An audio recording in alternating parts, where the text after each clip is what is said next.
Degree పూర్తి చేసుకున్నారు. ఆ తర్వాత రాజమండ్రిలో టీచర్ ట్రైనింగ్ బీఈడి పూర్తి చేసుకున్నారు. మొట్టమొదటి గవర్నమెంట్ జాబ్ అపాయింట్మెంట్ కోసం చాగల్లు స్కూల్ ప్రాంగణంలో ప్రవేశించారు. ఇది కూడా 1973లో చాగల్లో ఉపాధ్యాయ వృత్తిని ప్రారంభించారు.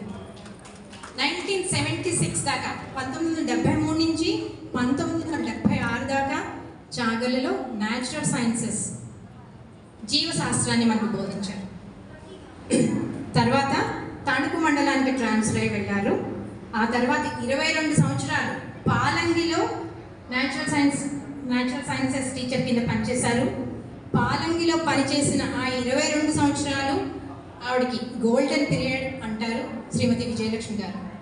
తర్వాత సత్యవాడలో 2006లో హెచ్ఎం కింద స్కూల్ ప్రిన్సిపల్ కింద పనిచేసి రిటైర్ అయ్యారు. దురదృష్టవశాత్తు శ్రీ నాగేశ్వరరావు గారి ఎక్కువ ఇన్ఫర్మేషన్ నా దగ్గర లేదు. ఆయన మాటల్లోనే మనం